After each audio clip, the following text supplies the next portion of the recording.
Autism therapy అంటే pinnacle, speech therapy అంటే pinnacle, behavioural therapy అంటే పినకల్. మీ బిడ్డ బంగారు జీవితానికి నేడే కాల్ చేయండి 9100181181.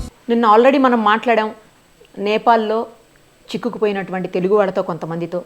అందులో ఎస్పెషల్లీ భీమిలికి సంబంధించినటువంటి జడ్పీటీసీ వెంకటప్పడ గారు కూడా మాట్లాడారు మనతో. ఆయన ఈరోజు వాళ్ళ ఫ్రెండ్స్ తోటి ఫ్యామిలీస్ తోటి తిరిగి హైదరాబాద్కి వైజాగ్కి బయలుదేరిపోయారు. వాళ్ళంతా కూడాను, అక్కడ వాళ్ళు అక్కడికి, ఇక్కడ వాళ్ళు ఇక్కడికి. ఆయనతో పాటు తాతినాయుడు గారు కూడా ఉన్నారు. వాళ్ళిద్దరితోటి మాట్లాడదాం ఒక్కసారి. సేఫ్గా ఎయిర్పోర్ట్లో ఉన్నారు, కాట్మాండు ఎయిర్పోర్ట్లో ఈ ప్రజెంట్. ఒకసారి వాళ్ళని లైవ్ కాల్లోకి తీసుకొని మాట్లాడదాం. నమస్తే అండి ఇద్దరికి. ఎలా ఉన్నారు ఇప్పుడు? సేఫ్గా ఉన్నారా? ఏ పరిస్థితుల నుంచి బయటపడి వచ్చారు? అవన్నీ తలుచుకుంటూ ఇప్పుడు ఎట్లా అనిపిస్తుంది మీకు? ముఖ్యంగా మేము నిన్న వెంకటప్పడు గారితో మాట్లాడాము. తాతినాయుడు గారు మీరు చెప్పండి, ఎట్లాంటి పరిస్థితి నుంచి మీరు బయటపడ్డారు? మేడం నమస్తే. నమస్తే. మేమైతే ఈ కైలాస్ మానస సరోవర యాత్రకి 21వ తారీఖు బయలుదేరి వెళ్ళాం. మేమెంతో ఆశతో ఎన్నో కలలతో ఈ కైలాస్ మానస సరోవర యాత్ర చెయ్యాలని, అలాగే 3 రోజుల పరిక్రమం చెయ్యాలని మా కుటుంబ సభ్యులు అందరితో కూడా కలిసి వెళ్ళాము. అయితే పరమేశ్వర అనుగ్రహంతో అంతా మాకు బాగానే జరిగింది. అయితే మాకు వీసా రావడం అయితే 2 రోజులు లేట్ అవడం వల్ల మేము కాట్మండు నగరంలో హోటల్లో బస్ చేసాం. తదుపరి వీసా రావడం లేట్ అవడం వల్ల ఒకరోజు మేమైతే ఈ వీసా ఫౌండేషన్ వారితో మేము గ్రూప్ మాది, వాళ్ళతో కలిపి వెళ్ళాలి.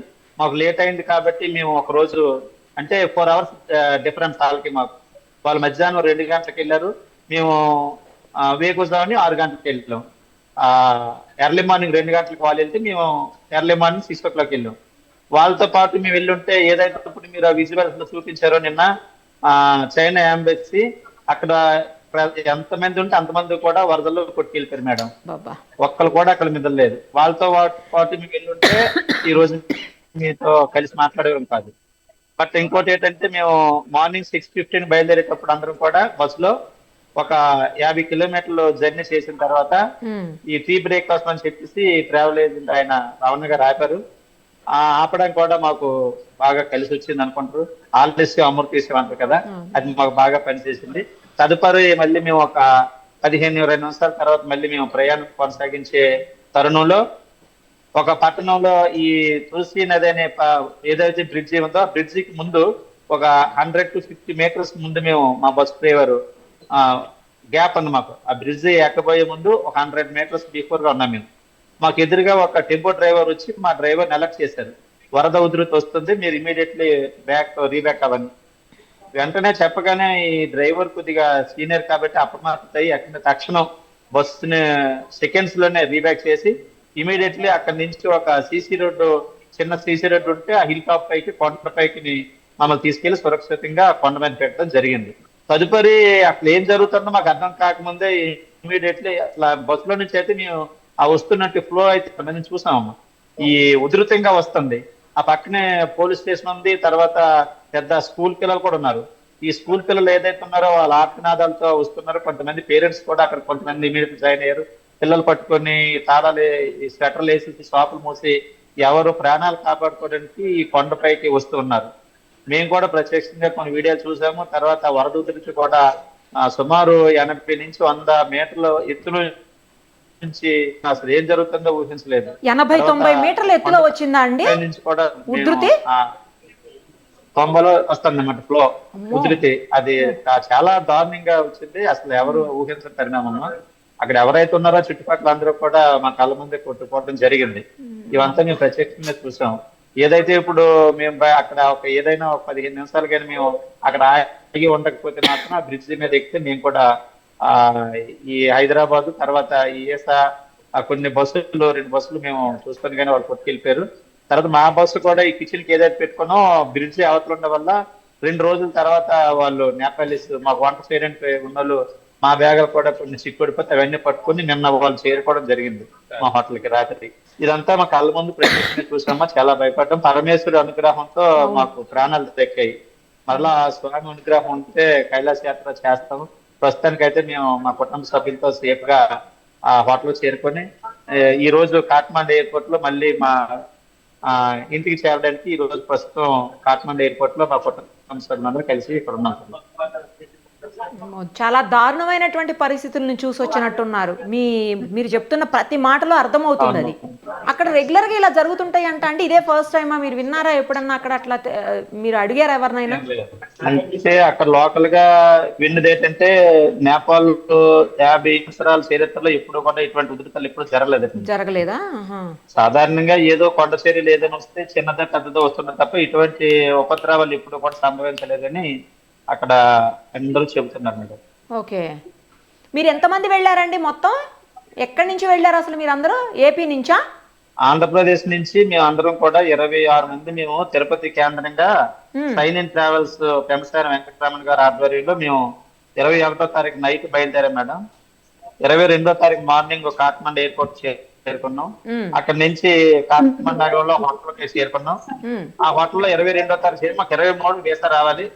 23 రాలేదు, 24 సాయంత్రం రాలేదు, 24 అర్ధరాత్రి ఇచ్చారు. యాక్చువల్ గా మాకు ఆ రోజు చైనా ఢిల్లీ నుంచి పాస్పోర్ట్లు వీసా కాపీలు పట్టుకొని అక్కడ నుంచి ట్రావెల్ ఏజెంట్ బయలుదేరి రావాలి. అక్కడ ఏమైందంటే 8:30కి వాళ్ళు ఇచ్చేటప్పటికి మార్నింగ్ ఫ్లైట్ 6:30 ఫ్లైట్ మిస్ అయింది ఆ ట్రావెల్ ఏజెంట్.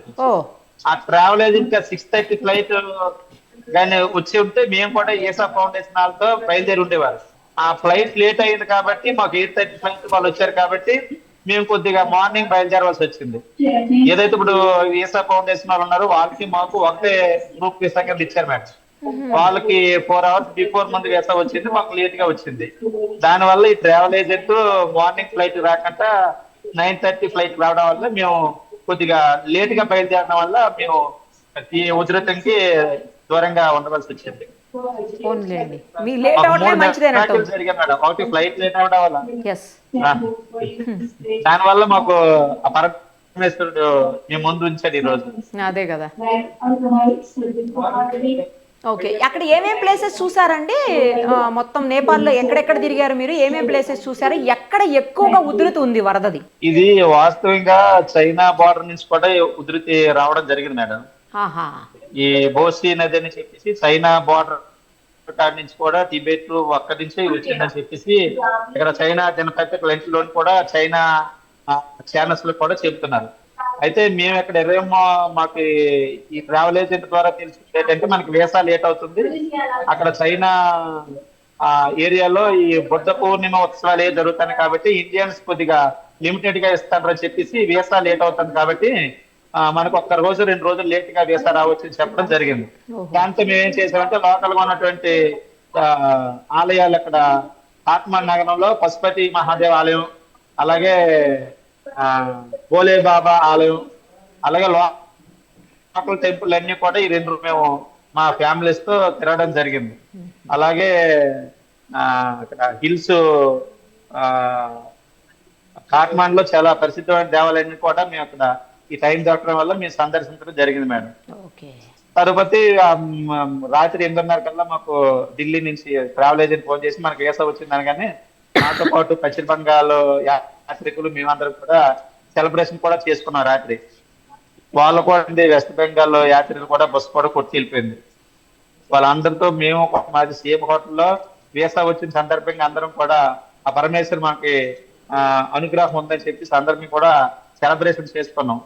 వాళ్ళు మేము టీ బ్రేక్ ఆపాము, వాళ్ళే ముందు వెళ్ళారు. వాళ్ళు ఆ ముందు వెళ్ళడం వల్ల బ్రిడ్జి క్రాస్ చేయడం వల్ల వాళ్ళు ఆ ఉధృతికి వాళ్ళు కొట్టుకుపోయారు. మీరు అసలు ఎక్కడ ఉన్నారో ఆ ఫ్యామిలీస్ కూడా అసలు ఉన్నారో లేదో కూడా తెలియదు. ఏదైతే ఏసా ఫౌండేషన్ డబ్బుతో ఉన్నట్టు ఉన్నారో వాళ్ళు అసలు ఎక్కడ ఉందో తెలియదు. ఆ గురూజీ కూడా ప్రెసెంట్ ఇక్కడే చైనాలో ఉన్న ప్రెసెంట్ చూస్తారు, మరి ఏం చేస్తారో తెలియదు మేడం. వెంకటప్పడ గారు, నిన్న ఆల్రెడీ మీతో మాట్లాడాం మేము.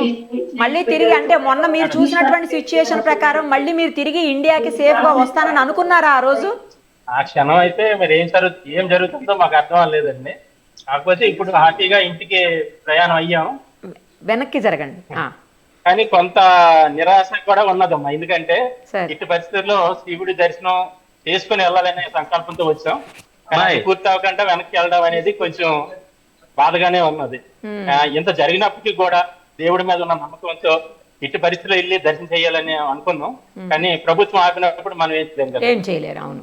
మరలా శివుడు అనుగ్రహం ఉంటే మరలా ఎప్పుడైనా రావాలనే సంకల్పంతో తిరిగి నిస్పృహతోనే వెళ్తాం. నిరాశ. మార్నింగ్ బొట్లు పెట్టేశారు. ఎక్కడికి వెళ్ళి వచ్చారు ఈ రోజు ఇక్కడ టౌన్ లోనే పశుపతినాథ దేవాలయం ఉందండి. మరి మాకు పునర్జన్మ ఇచ్చినందుకు దేవుడికి కృతజ్ఞత చెప్పాలి కదా. బాగా దర్శనం అండి. అక్కడేం ప్రాబ్లం లేదు కదా, వెళ్ళిన చోట ఇప్పుడేం ప్రాబ్లం లేదు కదా పశుపతి దేవాలయం దగ్గర. నేపాల్ నగరంలో ఏ రకమైన ఇబ్బంది లేదండి. నేపాల్ నుంచి 80 కిలోమీటర్ల సరౌండింగ్స్ లో జరిగినాయి అన్ని కూడా. ఈవినింగ్ వరకు వచ్చేస్తారు కదా ఎయిర్పోర్ట్ కి. ఢిల్లీ నుంచి విశాఖపట్నం 10 గంటలకి. అదే పోనీలేండి, జాగ్రత్త. మీరిచ్చిన ధైర్యానికి కూడా కృతజ్ఞతలు. లేదు, ఖచ్చితంగా మీకు ఏం కాదు, వచ్చేసరి అయిపోయింది, ఇంకేముంది, కాసేపట్లో మీ ఇంట్లో ఉంటారు. అదే విధంగా రాష్ట్ర ప్రభుత్వం కూడా మంచి, అవును, చాలా సపోర్ట్ బాధ్యతాయుతంగా ఎప్పటికప్పుడు మా ట్రావెల్స్ తో మాట్లాడి మీకు అవసరమైన మేము ఉన్నామనే ధైర్యాన్ని ఇవ్వడం జరిగింది. రాష్ట్ర ప్రభుత్వానికి కూడా మీ ద్వారా కృతజ్ఞతలు తెలియజేస్తున్నాం. మా స్థానిక శాసనసభ్యులు గంటా శ్రీనివాసరావు గారు కూడా మాతో మాట్లాడి ఇప్పటికప్పుడు నా అవసరం ఏమున్నా చెప్పండి, ఏ ఇబ్బంది పడకండి అనే ధైర్యాన్ని ఇవ్వడం జరిగింది. Very good. ఆయన కూడా మీ ద్వారా ధన్యవాదాలు తెలియజేస్తున్నాం. తాతినాయుడు గారు ఏం చేస్తారు? మీకు కృతజ్ఞతలమ్మా. నేను యాక్చువల్ గా అయ్యప్ప స్వామి టెంపుల్ పెట్టామమ్మా మా ఊర్లో. అయ్యప్ప స్వామి సేవాపీఠం ధర్మకర్త నేను. అలాగే అఖిల భారత అయ్యప్ప ధర్మ ప్రచార సభ జాతీయ కార్యదర్శి నేను. అయ్యప్ప స్వామికి ప్రతి సంవత్సరం థియేటర్స్ లో వెళ్ళిపోతాం. అలాగే ప్రతి సంవత్సరం అన్నదానం చేస్తుంటాడు. కార్తీక మాసంలో 41 రోజు స్వామి చేస్తాం. స్వామి ఇక్కడ తీసుకొచ్చి ఏమనేసి మాకు అనుకుంటాం మేడం. అంతే, ఆ దేవుడు దయనే ఎవరికైనా సరే అంటారు కదా, శివాజ్ఞ లేదే చీమైనా కుట్టదు అని. ముఖ్యంగా మా ట్రావెల్ ఏజెన్సీ వాళ్ళు కూడా మాకు చాలా చక్కగా చూశారు మేడం. ఎందుకంటే కొంతమంది ఇటువంటి సందర్భం బాధ్యతగా ఉన్నారు. సైలెంట్ ట్రావెల్స్ వారికి కూడా మేము కృతజ్ఞత తెలియజేయాలి. ఎందుకంటే మాకు అన్ని రకాలుగా అరేంజ్మెంట్ చేసి చాలా చక్కగా ఇమీడియట్లీ అక్కడ ఉపద్రవం నుంచి మమ్మల్ని అక్కడి నుంచి తీసుకురావడం అనేది చాలా చాకచక్యంగా ఈ నేపాల్ గైడ్లు అప్రమత్తత వహించి మమ్మల్ని తీసుకొచ్చి పెట్టారు. ఎందుకంటే ఆ అప్రమత్తత అనేది లేకపోతే మేము కూడా వాగుకి 50-100 మీటర్లు అంటే పెద్ద ఏం కాదు కదా. వెంటనే కొండ మీద తీసుకెళ్లి మా ప్రాణాలు కాపాడాడు. ఈ రోజు మా పిల్లలు మరి మీ ఫ్యామిలీస్ తో వచ్చేస్తే మా పిల్లలు ఉన్నారు, మనకి చిన్నపిల్లలు, మరి వాళ్ళకి ఏం తెలియదు, చాలా తలడిల్లిపోయారు పిల్లలు కూడా. అలాగే మా గ్రామాల నుంచి కానీ మా బంధుమిత్రులు కానీ మా శ్రేయోభిలాషులు అందరూ కూడా మా గురించి చాలా ఆతృత పడ్డారమ్మా. మీ ద్వారా వాళ్ళందరికీ కూడా గ్రామాభిమానులు తెలియజేసుకుంటూ వాళ్ళకి కూడా కృతజ్ఞతలు తెలియజేసుకుంటున్నాం.